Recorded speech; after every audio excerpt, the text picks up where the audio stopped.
At 33, I carry a story that began 4 years ago, when I was 29 and believed I held the universe's secrets in my grasp.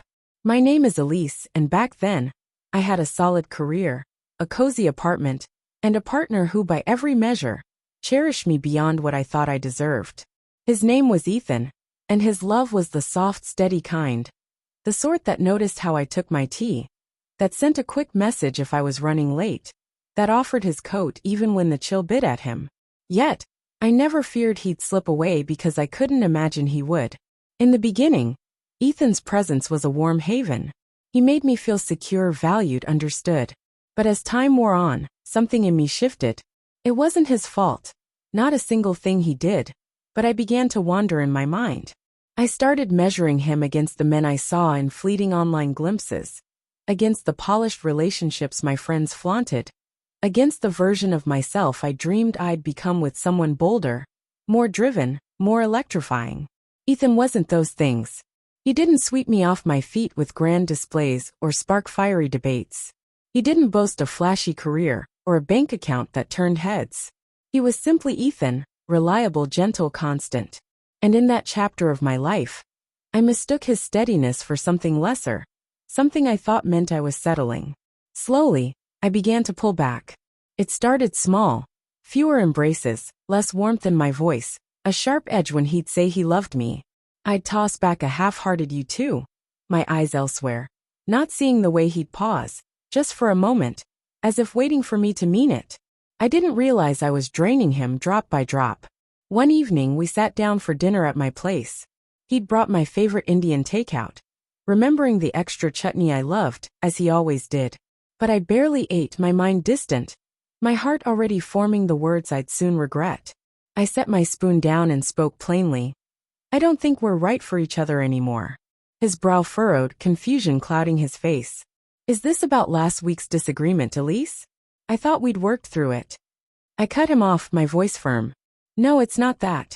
I need something more. He blinked, searching my face. More of what? And then I said it, the words that would haunt me. You're not what I'm looking for. He went still, his gaze locked on mine, and then with a slow nod he whispered, all right. He stood, picked up his keys and walked out. No arguments, no pleas, just a heavy silence. In that moment, I felt a rush of freedom, as if I'd made the right choice, as if I'd cleared the way for something greater, even if I couldn't name it. I dove into the world again, chasing men who were louder, wealthier, more thrilling. They made my pulse race for a few weeks, but none of them held me the way Ethan had. None of them cared if I made it home safely. None of them remembered how I liked my tea. None of them made me feel like I was their sanctuary. Months turned into a year, and then I saw him again at a friend's gathering. He was different, taller in spirit, more assured. He offered me a kind, distant smile, polite but guarded, and didn't ask about my life. But when he walked in with a woman by his side, her hand in his, I learned what it truly meant to feel my heart break. She was radiant, but more than that, she glowed with contentment, and he looked like a man who'd found what he'd always been worthy of. I left early, went home, and wept in a way I hadn't since I was a child. It crashed over me then. Ethan had been enough, more than enough. I just hadn't been ready to see it, or perhaps I hadn't been worthy of it.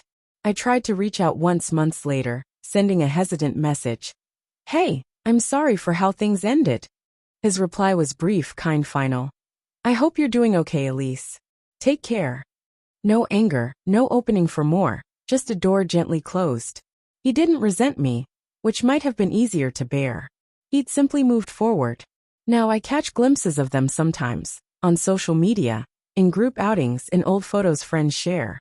He looks whole, the version of him I never made room for. So if you have someone in your life who shows up, who loves you quietly but fiercely, who doesn't need to shine to make you feel seen, hold them close. Don't trade what's real for a fleeting idea of more. Because enough is never less, and one day, you might find that the person you let go is the one you'll never hold again. If you've ever pushed away someone you loved, only to ache when they stopped turning back, share your story. We mend together.